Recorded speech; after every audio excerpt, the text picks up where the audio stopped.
Baguio, summer capital of the Philippines.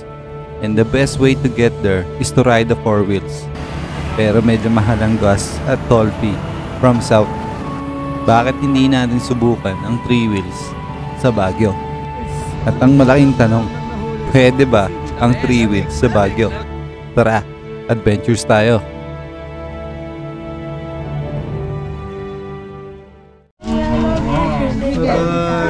Bye-bye classmates, except sa mga best friend ko ay kasama pa rin sa Peace. So, alis na kami. Yan, paalam na kami sa kila Lolo. Sige. Bye, Lolo. Dumating na din sila Doc galing Batangas. Kasama niya si Tenten. Since wala pa akong 3 wheels, ay makikisakay muna kami kay Doc. Dala nila si Maxine, yung Bajaj Maxima ni Doc. Dito kami makikisakay ng pamilya ko papuntang norte.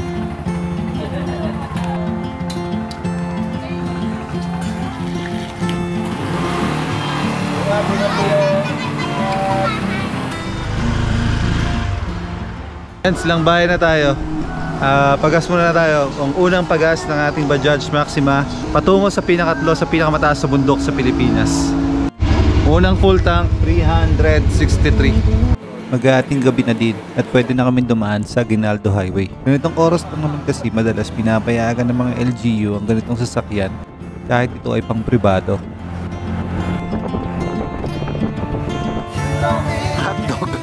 At nakarating na nga kami ng Bacoor kung saan susunduin namin si Sir Arthur ng Wild Tuk Tuk Philippines. Thank you so much. May bago tayong sticker. Kontrata! Kontrata! At diretso kami sa Alabang para hiramin kay Bajaj Philippines yung isang blue na Maxima dahil susubukan namin ito paakyat ng Baguio.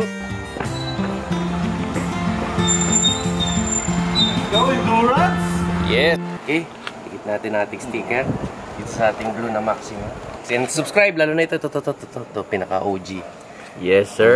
Yes, sir! Ay, mga ito natutunan eh. Game na, game na, game na. Yun, no? Aba naman, syempre naman. Game na, game na. Oy! Sila sa Bajaj Maxima na blue.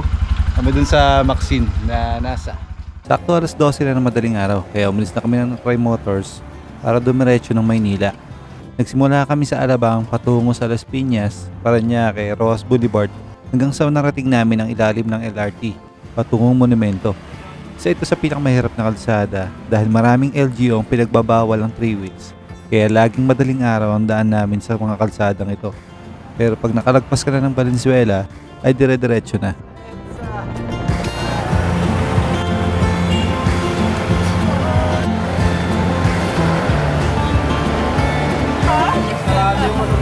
Nangyari, long time no see. Ayos na.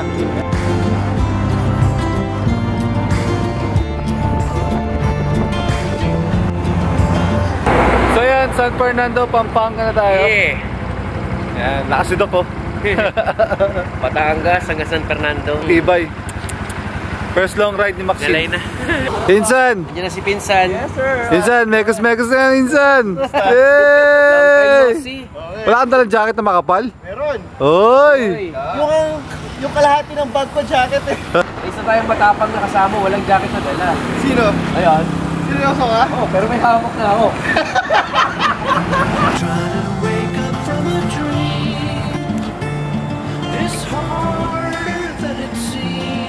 Sabihan ko na. Birds are flying all around. Some fall and hit the ground. This is where. Hello!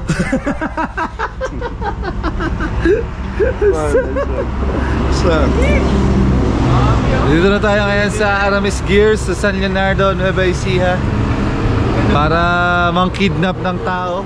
Andito na kami sa Aramis Gears, isang moto lifestyle store na merong iba't ibang klase ng helmets, gears at apparels para sa mga katulad ko na nagmumotor. Along the highway lamang ito ng San Leonardo kaya halos daanan ito ng mga riders papuntang ng norte at Aurora Province.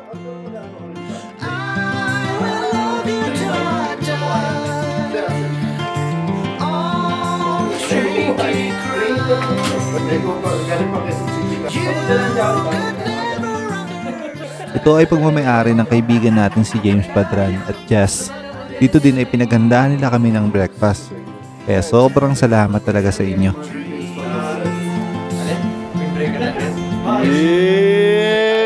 May issue ba? May issue ba yan? Parang gusto ko tayo sa'yo ng to Okay lang ako. Gising na Ano masasabi mo? Nakita lang kita, nagising na agad ako. So yan, palis na tayo dito sa Aramis Gears. Yeah! Kinidnap muna natin yung isa nating kaibigan. Ipaparanas natin kung paano maligaw at paano malamigin. At paano ang experience gamit ang 3-wheeler. Tuturuan natin ito paano mag-drive ng mag-isa. Tapos iwanan natin siya doon sa bundok. Paano sa bundok gago? So many ways, been gone for 7 days. I don't know why I can't explain.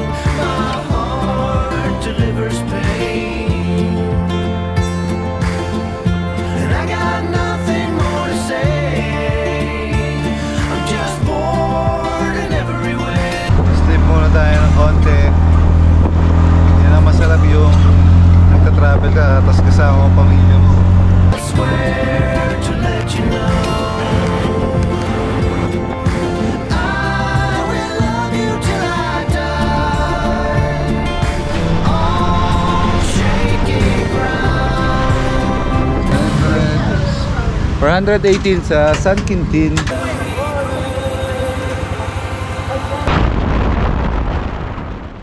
Nasa Uminga na tayo. After ng ilang hours from Tagaytay. Siguro mga 12 hours din inabot. Dadaw muna. Yep, first time ko magpapalipod ng DJI Mini 3. Yun o. Let's go. Nasira pa yung kamay.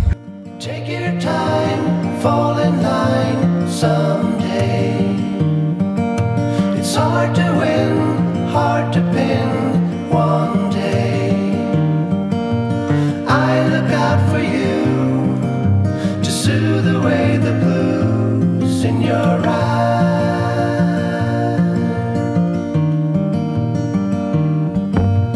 Take a stand, move your hand someday. In your eyes, no disguise one day. I look out for you to soothe away the blues. Nakarating na nga kami ng maaga dito sa Nangapugan, San Quintin, Pangasinan. Kung saan andito yung binan ni Doc. Dito din muna kami mag-i-stay na isang araw kasi gusto namin explore ang lugar na ito. Dahil balita namin may maganda daw ilog na masarap liguan dito sa lugar na ito. At syempre, pag ilog, hindi natin yan pinapalagpas. Ganto kami sa paminta, magalang kami. Ayaw kasi namin yung Oo. Di ba nakakabastos ko? Oo, oo. James, eh. Oh, pangit yung James lang, no? Pero si Otits. Oo, tits, oh. Oh. Parang hindi siya natutuwa. So, Parang hindi siya natutuwa. so tawag natin kay James. Siya kung ano gusto niya, tito o kuya. Hindi, alam ko tawag dyan. Tio. Matapos lamang magpahinga ng konti, ay binisita namin ang farm ng biyanan ni Doc na may maraming taniman ng sibuyas. At napaka-probinsya vibes talaga dito sa lugar na ito at sobrang payapa. So, punta tayo dun sa ginagawang sibuyasan ni Doc. Tingnan natin kung may tubo na. Take your time, fall in line someday. It's hard to win, hard to pin one day. I look out for you to soothe away the blues in your eyes.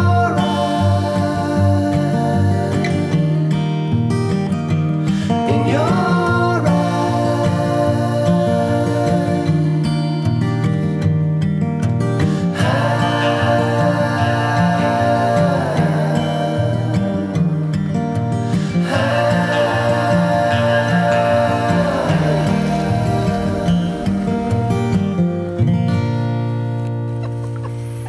Madali ding ibagsak.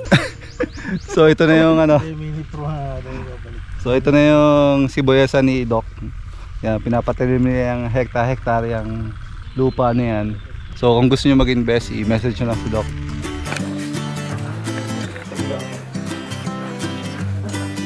Ewan ko lang pag hindi ka nagutom yan. Ayun tayo. Tiempo, dinuguan na may papaya. Tsaka kamatis na may bagong. Sarap.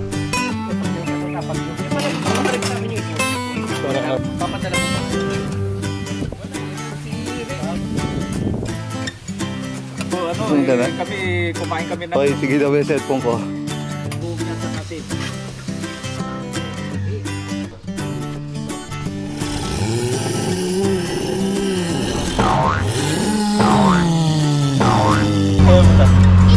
Ilog, let's go. Ilog muna tayo dito sa San Quintin. Turn to the other side.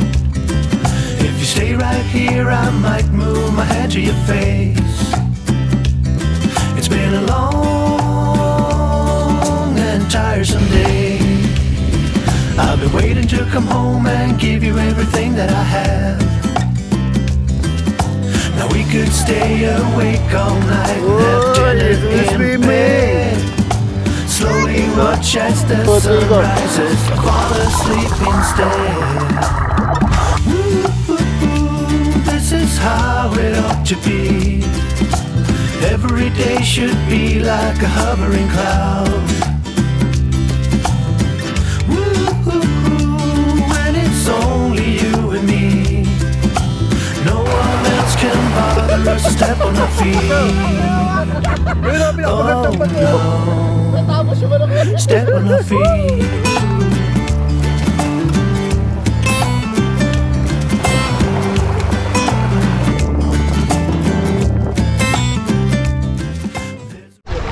So yun, naligo tayo dito sa Dipalo River Park.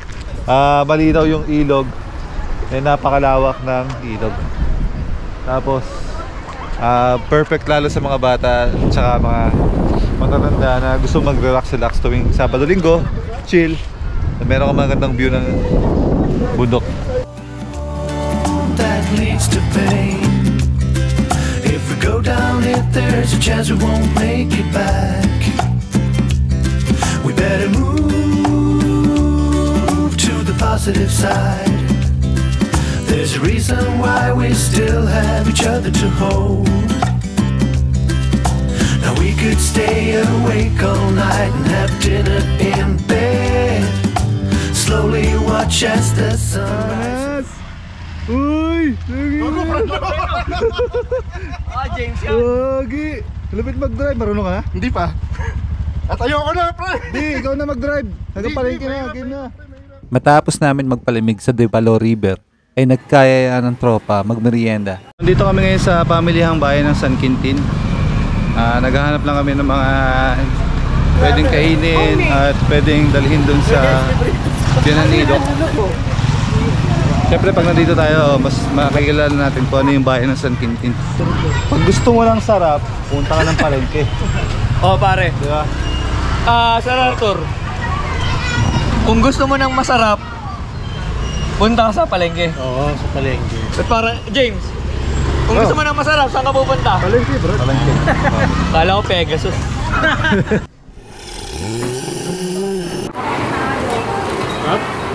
Itlog? May itlog, no? Hindi, may itlog. Bro, wala. Condense lang yun, kaya nagmumukhang itlog. Shit! Wala naman tayo sa Alfonso Cavite, ba't may Alfonso dyan? Etibak. Si Uncle Karag pala ang sumama sa amin mag-ikot-ikot dito sa San Quintin. At hinatid niya pa kami hanggang sa pag-uwi namin sa Nangapugan. At sa pagbabalik namin kina Tatay Arnulfo, ay nag-iihaw na pala sila ng masarap na hito at naghahanda ng pinakbet na gulay na halos lahat ng sagog ay pinitas lang sa kanilang bakuran. Kaya hindi na namin ito pinatagal at pagkaluto ay kumain na agad kami dahil alam namin na mas masarap ito lalo pag bagong luto. Nagkape na din kami. Ito yung dala ni Sir Arthur na Wild Barako. Makaka-order kayo nito sa Shopee ni Wild Tuktuk Adventure Philippines. Bisitahin nyo lang ang kanyang page. Pasa mo natin. Paano ba pinapasya yung bola?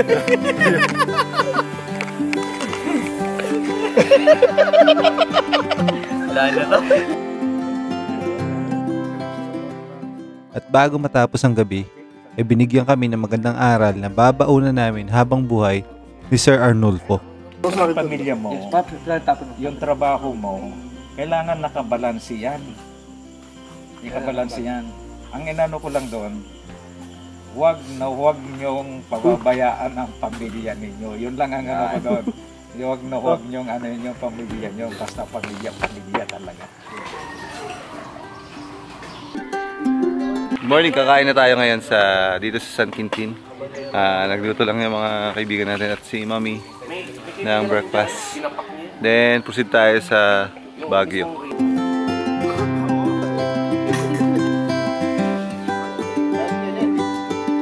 The moment's gone before I realize I was out of my way. We sit and talk, I see your crying eyes turning red through the day. I share my mind with no censorship, hang it all out to dry.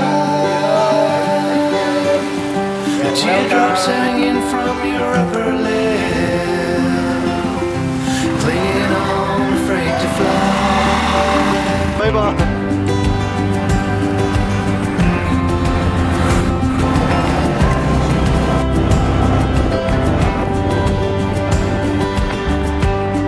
Alright! Yeah! Welcome to another adventure! Another morning, another adventure. Punta tayo ngayon sa Baguio. Matapos natin mag-relax sa San Quintin, doon naman tayo mag-relax sa Baguio. And then all the way to Mount Timpak. Syempre, eto muna si Doc ang babanat. Tingnan natin kung ibibigay niya sa atin ang manibela. Mag-enjoy ko sa magdadrive doon. And meet lang natin si Yogurt Man para i-guide din tayo kung saan maganda dumaan sa Baguio. Kasi yung Baguio, alam natin na medyo bihira yung tuktok na dadaan doon. So mapapakita namin sa inyo kung ano yung mga dapat at hindi daanan doon.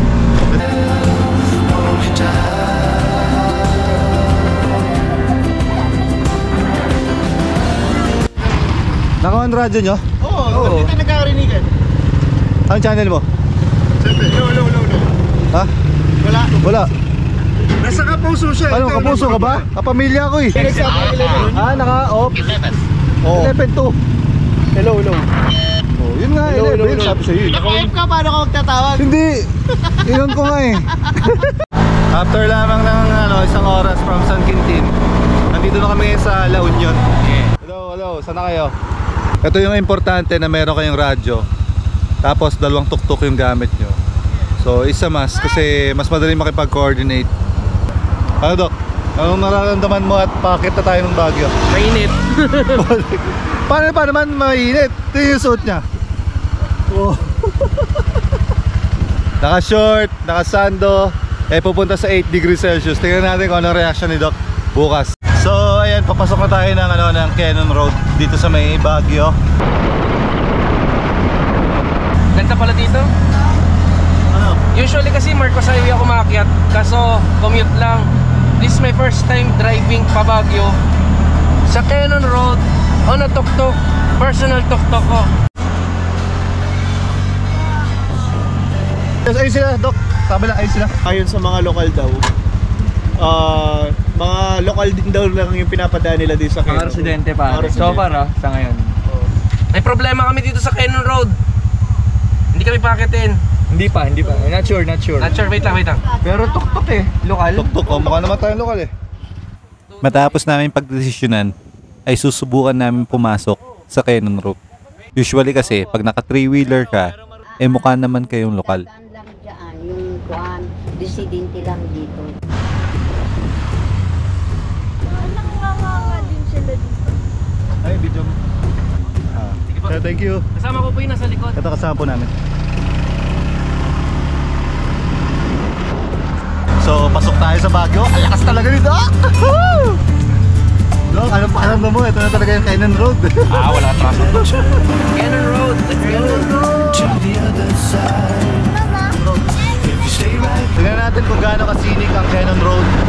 Gamit lamang ang 3-wheelers natin. Hindi lang isa, pati dalawang 3-wheelers. fuzzy. I've been waiting to come home and give you everything that I have. Now we could stay awake all night. Tigil daw, sabi nila. Oh, so stop muna kami dito sa Bridal Falls. Ito yung Bridal Falls.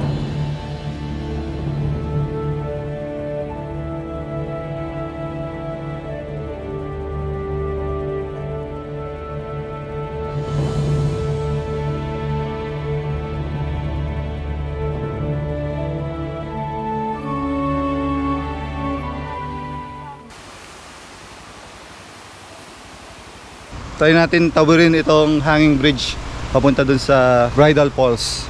Nakakagatog siya kasi sobrang taas niya. Lalo huwag kayong titingin sa baba. Yun yung baba. Isa sa takot ko rin to na tumawid sa mga ganito kasi hindi ako sanay sa mga ganito kataas na ayun o, taas niya no, ganito kataas na bridge. Nakakaba. Pero malapit na yung falls. Ayun. Woo, malapit na tayo. After ng ilang minutes lang na kinabahan ka. Ganda, may bagari oh. Ganda. So ito na yung Bridal Falls oh. Sobrang taas. Yan. So hindi ko na sinama yung mga bata, tayong asawa ko kasi may fear of heights pa sila. So ako, nilabanan ko lang yung fear of heights ko eh. Ayun yung Bridal Falls. Sun is coming up, are you ready to go? We can take a ride, we can take it slow. Your will is my law, I'ma let you be the boss, cause I'll go where you go. I'll take you to a place we can see it all. Step off the edge, I can break your fall. Your will is my law, I'ma let you be the boss, cause I'll go where you go.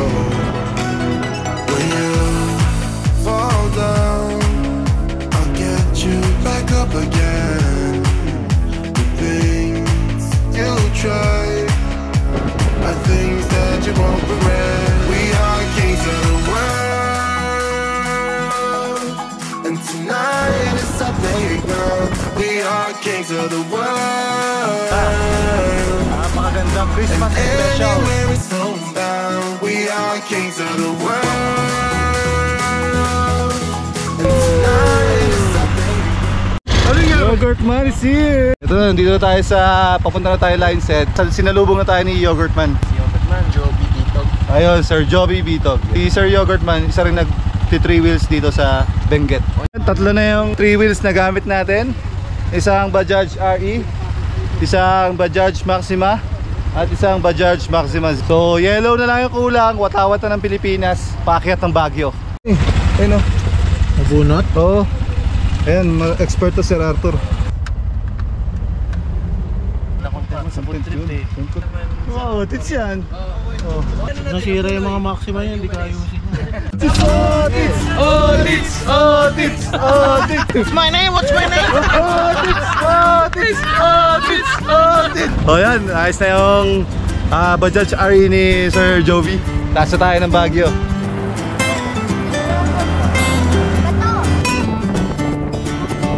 Ano yung magaganda dito? Bundok? Okay? Okay? Bahay, okay? Yan, di ba? Ang gaganda.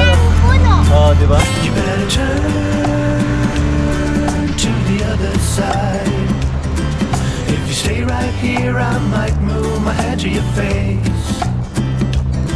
It's been a long and tiresome day. I've been waiting to come home and give you everything that I have. Ayan, line set na tayo. Kunti na narating. Nandito na tayo ngayon sa line set sa May Baguio. Ayan na. Right. Gamit ang 3 wheels ay nandito na tayo ngayon sa line set dito sa May Baguio. Ayan, strawberry ice cream yan ni dito sa may line set. 50 pesos only. Ayan. Ano? Strawberry. Strawberry, wow. Pabigyan niyo kay mami. The best ba? Slowly watch as the sun rises, I fall asleep instead.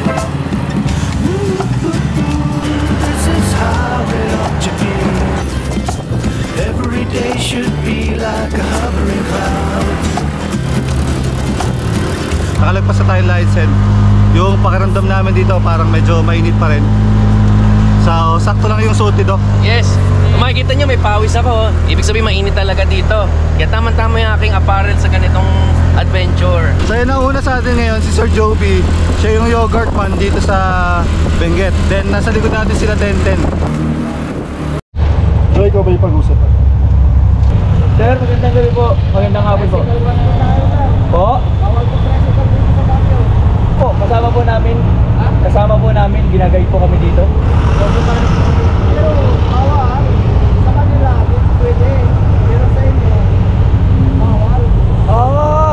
PWD pala pwede. Kaya pala nakakalusot si ano? No, we know. Ano po to? Renta? Hindi po. Ito yung ginamit nyo umakyat dito sa Baguio? Opo.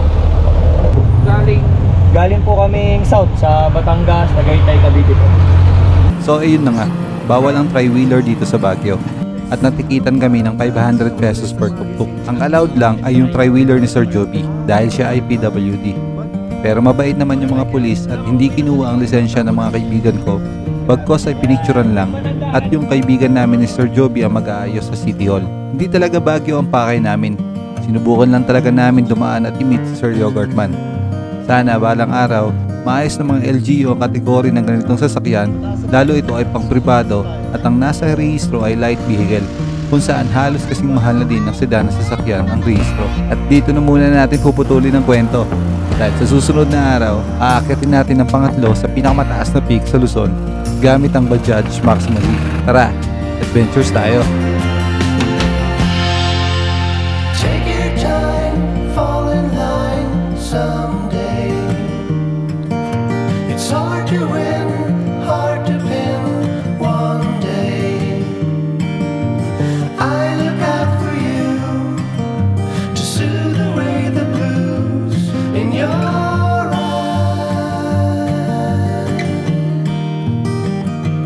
In your